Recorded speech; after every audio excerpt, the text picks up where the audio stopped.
घात पर करते रहे वो घात, लेकिन घात पर करते रहे वो घात, लेकिन फिर भी दुनिया है उन्हीं के साथ। लेकिन आप देख रहे हैं खास बात इंडिया, मैं हूं संजय सिन्हा। आप तमाम दर्शकों का इस न्यूज़ बुलेटिन में बहुत बहुत स्वागत। आइए खबरों की तरफ लिए चलते हैं आप तमाम लोगों को। देश दुनिया की खबरें और आपके शहर आपके इलाके की खबरों से आप अगर रूबरू होना चाहते हैं तो आप हमारे इस चैनल को ज़रूर सब्सक्राइब कर लें। अगर आपने सब्सक्राइब कर लिया है तो आपका बहुत बहुत शुक्रिया। अगर आप हमारे इस चैनल पर नए हैं तो हमारे इस चैनल को ज़रूर सब्सक्राइब कर लें। आइए सबसे पहले बात शुरू करते हैं दुबई से। दुबई के अल वासल प्लाजा में एक कार्यक्रम का आयोजन किया गया राष्ट्रीय दिवस के मौके पर, और इस कार्यक्रम में खास तौर से सिंगर के तौर पे यहाँ पे मौजूद थी भारत की पाशर्व गायिका कविता कृष्णमूर्ति।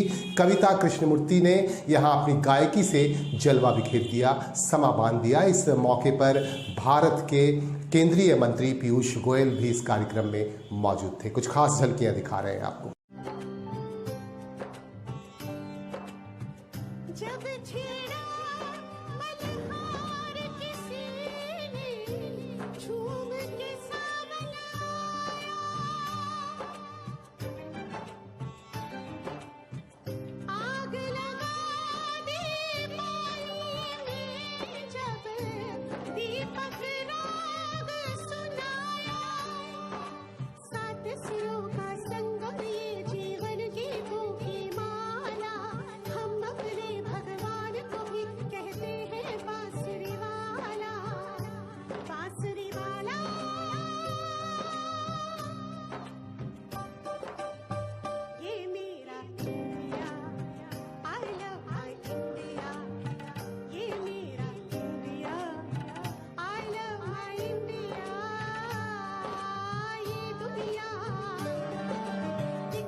भारतीय जनता पार्टी के कद्दावर नेता और नंदीग्राम के विधायक शुभेंदु अधिकारी लगातार आसनसोल में भाजपा प्रत्याशी अग्निमित्रा पाल के समर्थन में चुनाव प्रचार कर रहे हैं, कैंपेनिंग कर रहे हैं, और उन्होंने कई जगहों पर कैंपेनिंग की और सीधे सीधे प्रहार किया सत्तासीन तृणमूल कांग्रेस पार्टी पर। और इस मौके पर उन्होंने पत्रकारों से बातचीत भी की। बाजाबता कार्यकर्ता सम्मेलन का भी आयोजन किया गया भारतीय जनता पार्टी की तरफ से, और इसके बाद पत्रकारों से बातचीत के क्रम में शुभेंदु अधिकारी ने पत्रकारों के सवालों के जवाब दिए और कई तरह के गंभीर आरोप लगाए तृणमूल कांग्रेस पर। यदि कोनो रकम सन्त्रास হয়, কোনো রকম জোর জুলুম হয়, রাজ্যের বিরোধী দলনেতা সহ আমরা সমস্ত এমএলএ এমপি নেতারা আপনাদের কাছে গ্যারান্টার থাকলাম। আমরা যেমন বিধানসভায় লড়ছি, বাইরেও লড়ছি, আপনাদের পাশে থেকে এর যোগ্য জবাব আমরা দেব। তাই সবাই মিলে 12 তারিখে 1 নম্বর বোতাম টিপে ভোট দেওয়ার আবেদন জানাচ্ছি। 2 বছর পরে কোভিডের জন্য ঠিকমতো রামনবমী হয়নি। এবারে 10 তারিখে ভালো করে জয় শ্রীরাম করবেন, ভালো করে ধ্বজ তুলবেন, ভালো করে বজরংবলী। পোস্টপোল ভায়োলেন্সে খুনের মামলার সঙ্গে উনি যুক্ত, গরু পাচারের সঙ্গেও এনামুলের সঙ্গে যুক্ত, আর রামপুরহাটের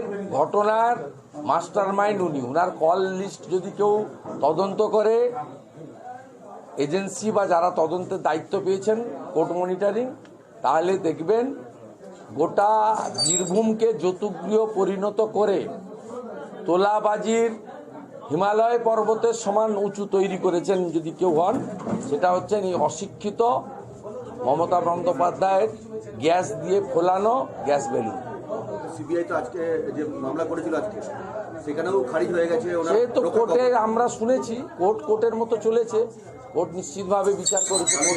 কোর্টের রায় নিয়ে আমার মন্তব্য কিছু নেই, স্বাগত জানাবো। তাহলে কি অ্যারেস্ট হবে এবার নাকি? না, আমি তো একজন রাজনৈতিক কর্মী হিসেবে বলছি যে ডাকাডাকি না করে এদের ভিতরে ঢোকানো উচিত।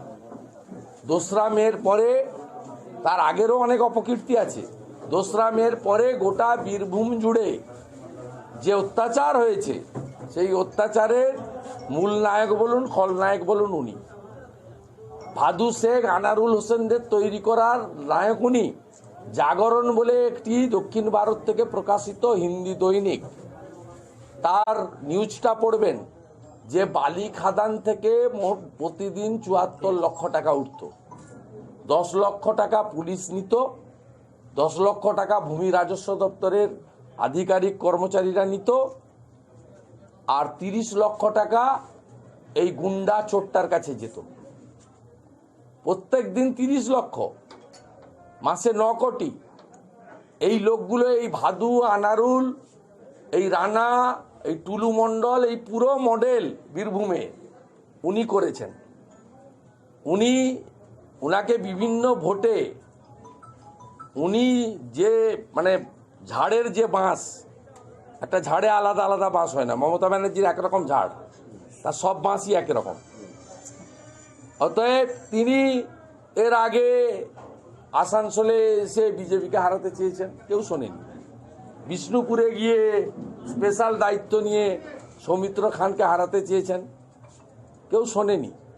এই রকম লোক রামপুরহাট গণহত্যায় যারা মাস্টার মাইন্ড, সেসব লোক যত ঘুরে বেড়াবে তত সচেতন, বিবেক বুদ্ধিমান, গণতন্ত্রপ্রিয় নাগরিক ভারতীয় জনতা পার্টির পদ্মফুলের সঙ্গে নিজেকে একাত্ম করবে। आसनसोल में लोकसभा उपचुनाव को देखते हुए आचार संहिता लागू कर दी गई है और सुरक्षा के दृष्टिकोण से काफी सख्ती बरती जा रही है। और हमने आपको दिखाया कई बार, कई जगह से कई नाके पर चेकिंग के दौरान काफी रुपए बरामद किए गए, जब्त किए गए।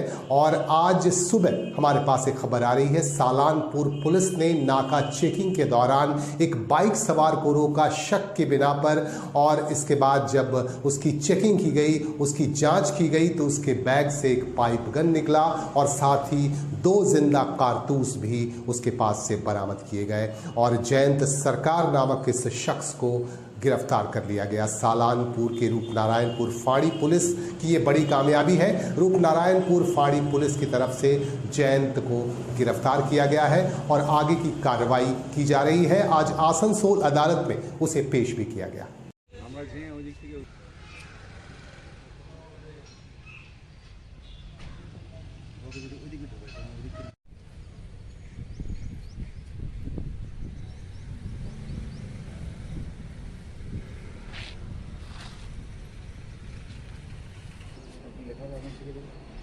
দেখলাম কি আরো কি কি দিয়ে দেখিয়েছে বাইক তো দেখলাম লেখা দেখলাম লেখাটা না কাকে বাকি দিত না আমার দিদি নিয়ে নিছে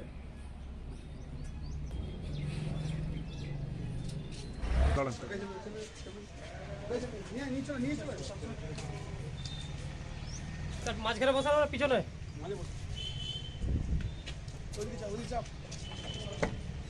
কমলে সুধার চলো।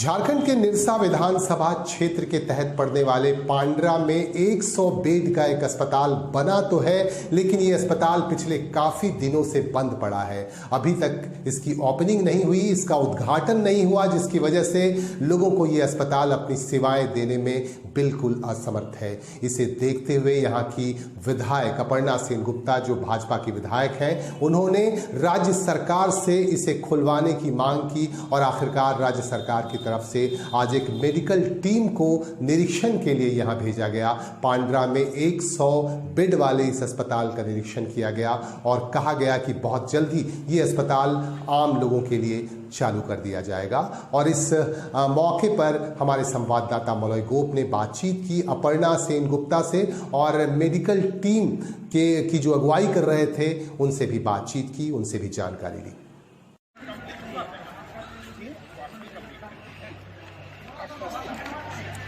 उसी समय हो जाना चाहिए था, नहीं हुआ। उसी समय अगर जो समस्या आई तो बता था, पहले वो कर लेते, बाद वाला जो हुआ बाद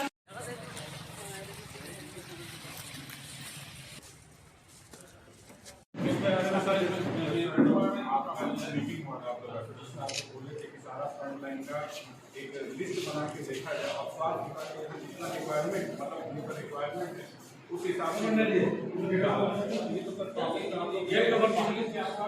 लंबा चला है। जी ये पता नहीं चला कौन है क्या है, इनका नाम है काम नहीं कर रहे हैं, ऐसी भी स्थिति आई। तो एक विश्वास खत्म होना चाहिए कि आपका स्टेट में बहुत डांट है इसके लिए कि पेमेंट कहाँ से दोगे, दुर्घटना से दोगे। तो सरकार हाथ उठा ली, फ्रंट लाइन कर ली, हम नहीं देंगे पैसा, फिर भी लिख के दिए हैं।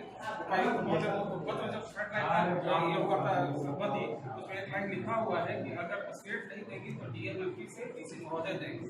तो अभी स्टेट का चांसेस है कि देगा, क्योंकि 12 जिला में आउटसोर्सिंग को पैसा आया है। हम लोग कभी उम्मीद है कि आज उम्मीद है, 100% नहीं कर रहे, उम्मीद है कि आज पैसा आ जाएगा तो फ्रंट लाइन पर लोगों को भुगतान हो जाएगा।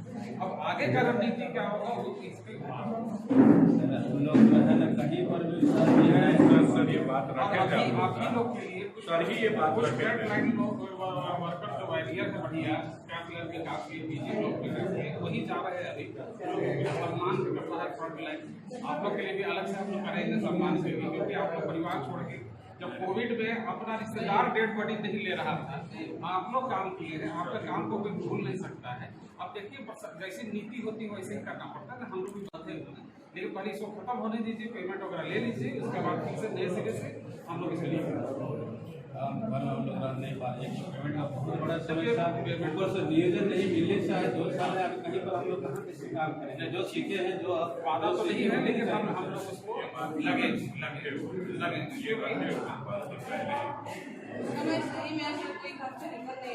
मैडम उसका काम कैसे भूला जाएगा, नहीं भूला जा सकता है ना, सबको रिस्क है, ये लोग का नहीं रिस्क है। सर मैडम रखे सर भी ये बात इसी सर मीटिंग में रखे कि योग्यता अनुसार जिसका सबका एक बार ये हो जाएगा ना, तो योग्यता अनुसार जहाँ आवश्यकता होगा उस हिसाब से तो लाया जा सकता है। ये सर ने ये बात रखा था, पहले ये चैप्टर क्लोज लंबा अस्पष्टता हो गई है उसमें, पेमेंट पर देके रेगुलराइज करके खत्म कर लिया जाए। फिर नहीं कुछ कंप्लेंट है मैडम की जो सर बोल रहे हैं का नाम किसी का है, कर कोई डिग्री में दिखा रहा है असिस्टेंट का और है तीसरा बात फ्रंट लाइन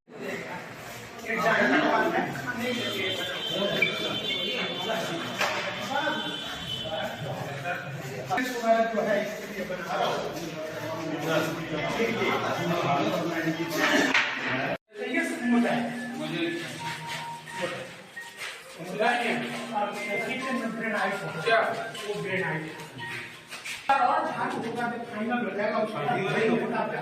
इसके लिए निरसा विधानसभा जनता का अपार आशीर्वाद और प्यार से जब हम पुनः 2019 में निरसा विधानसभा जनता का आशीर्वाद प्यार से हम विधायक बने, और तब से लगातार मेरा प्रयास रहा, मेरा कोशिश रहा कि जो 2005 में जो हम विधायक बने थे उस समय का जो अधूरा काम मेरा पड़ा हुआ है, चाहे बाराबंदिया पुल बोलिए या ये हॉस्पिटल बोलिए, उप स्वास्थ्य केंद्र मदनपुर, जयपुर या फिर जो भी निरसा से स्वास्थ्य, शिक्षा, पानी, बिजली से जुड़ा हुआ जो भी जनता का मतलब सेवा का काम है, सेवा भावना से जो हम लोग काम करते हैं, उसमें लगातार हम लगे हुए हैं।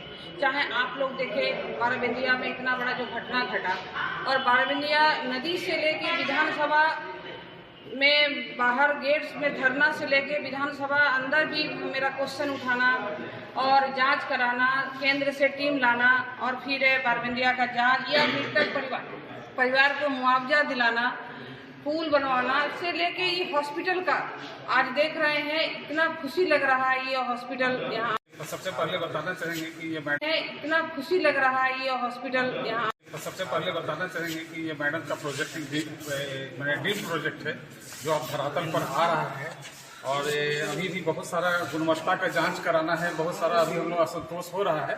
पूरी तरह से कंप्लीट हो जाता है, हम लोग इसको हैंड ओवर करके इसको पूरी तरह से स्वास्थ्य सेवाएं यहाँ बहाल होगी यहाँ की जनता की। ये सर कब तक हैंड ओवर करने का आश्वासन दे रहे हैं? इसी महीने में हो जाएगा, अप्रैल में हैंड ओवर हो जाएगा। अच्छा सर, ये हॉस्पिटल सुचारू रूप से अगर चालू हो जाती है तो इसमें बुनियादी सेवा भी तत्काल क्या रहेगी?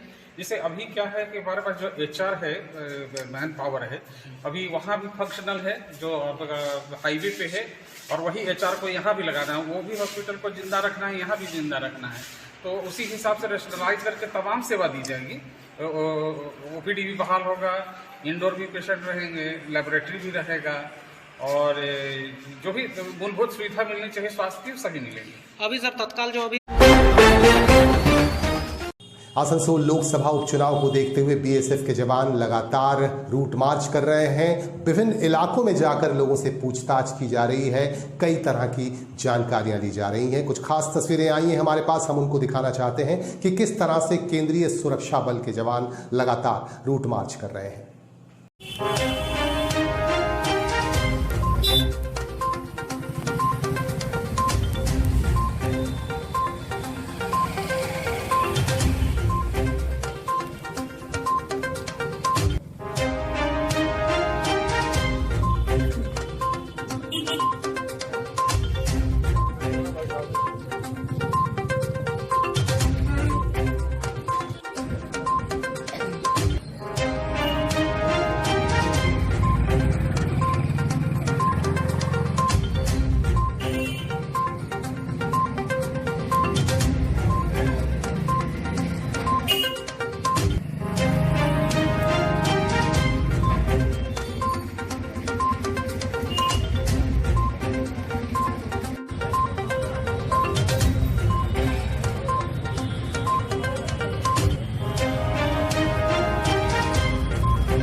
कोल इंडिया इंजीनियरिंग वर्कर्स एसोसिएशन की तरफ से आज साकतोड़िया स्थित ईस्टर्न कोलफील्ड्स लिमिटेड के मुख्यालय के समक्ष प्रदर्शन किया गया। प्रदर्शन करते हुए कई तरह की मांगें रखी गई मुख्यालय के समक्ष। आपको बता दूं कि मैकेनिकल पर्यवेक्षकों से जुड़ी ये संस्था लगातार सक्रिय है, और इस संस्था से जुड़े अधिकारियों का क्या कहना है इस संदर्भ में आइए हम जानते हैं कि उनकी मांग क्या है, वो क्या चाह रहे हैं ECL मुख्यालय से।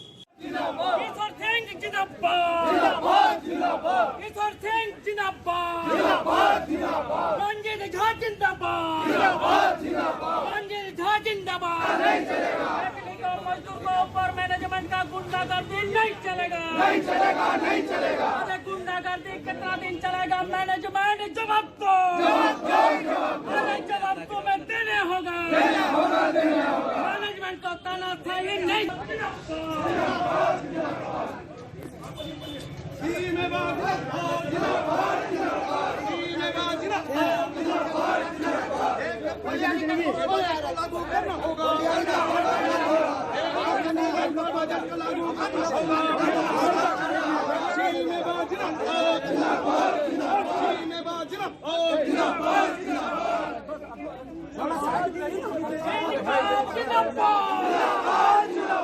मैनेजमेंट का गुंडागर्दी नहीं चलेगा,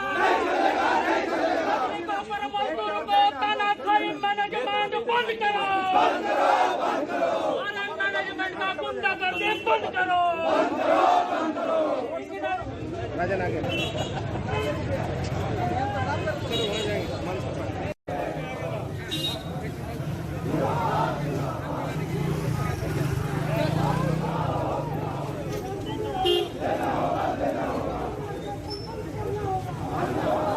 दे रहे हैं, इसका उद्देश्य क्या कारण है? Coal mines engineering workers association के बैनर तले आज हम लोग ईसीएल मुख्यालय सागतोड़िया में धरना प्रदर्शन का कार्यक्रम कर रहे हैं। कोयलरी प्रोजेक्टों में जो काम करने वाले टेक्निकल वर्कर्स वो अपनी और मशीनों की समस्या को लेकर मैनेजमेंट का ध्यान आकृष्ट कराने के लिए यहाँ आए हैं। इनका कैरियर ग्रोथ, टाइम पे प्रमोशन, मैन पावर बजट का इम्प्लीमेंटेशन और सबसे बड़ा जो यहाँ पिरामिड सिस्टम बनाया गया है, जिस पिरामिड सिस्टम के माध्यम से यहाँ का वर्करों को शोषण किया जा रहा है, उसका कैरियर ग्रोथ बाधित किया जा रहा है।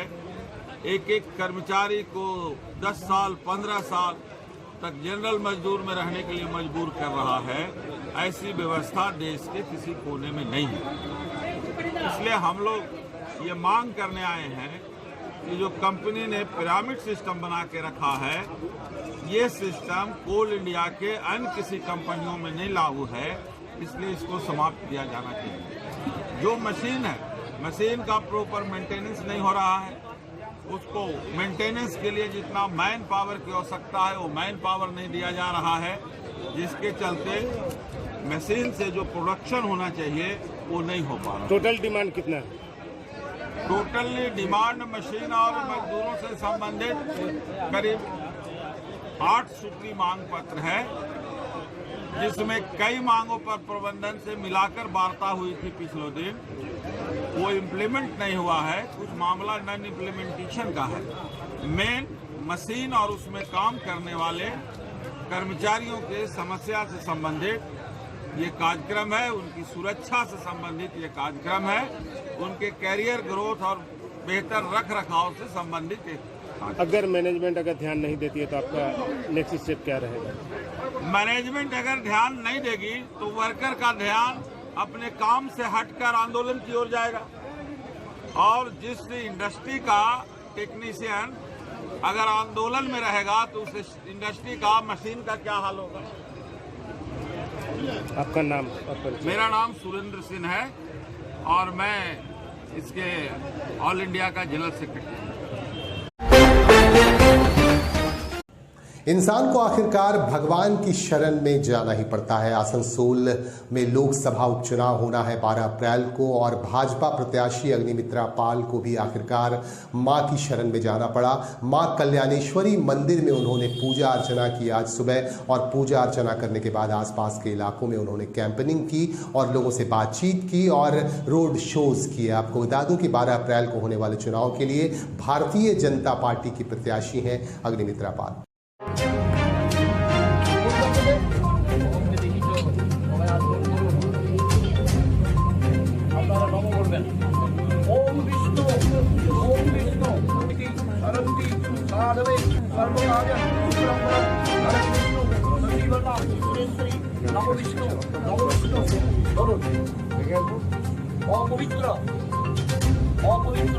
পবিত্রবা সর্বাবস্থান গত উপিবা সংস্কৃত শাস্ত্রম সৌভাগ্যবান কে মহামহা চতুর্দশাম তীর্থ কল্যাণেশ্বরী মাতা শ্রীচরণে প্রতিকাম।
যাকে আপনারা বারবারই অভিযোগ তুলে কিন্তু অবাধে তিনি সভা করছেন আসানসোলে এসে, এই ব্যাপারটা আপনাকে কেন তাকে আনা হচ্ছে বারবার আসানসোলে?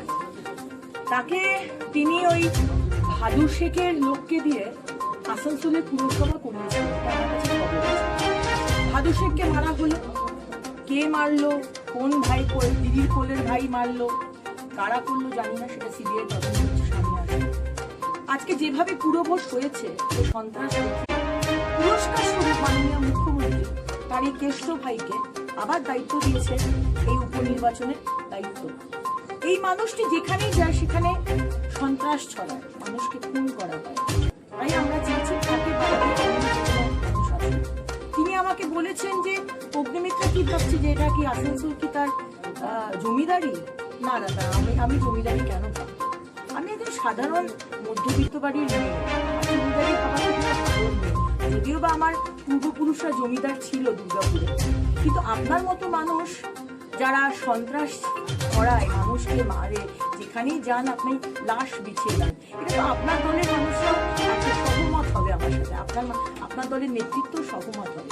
সেই জন্য আমরা এইরকম মানুষকে আসানসোলে ঢুকতে দিতে চাই না। কিন্তু আমি তো সেটাকে কখনো আমার কার্যকর্তাদের সেটা বলবো না, আমি ইলেকশন কমিশনকে জানাবো। দেখুন আজকে 2-3 দিনের মধ্যেই, কিছুদিনের মধ্যেই, 2-3 দিন বলবো না, তাকে শ্রীঘরে নিয়ে যাওয়া হবে, বা উড়িষ্যাতে সেখানে অলরেডি ঘর পরিষ্কার করা হচ্ছে। তিনি তার মধ্যে যতদিন পারেন তিনি এখানে থাকেন,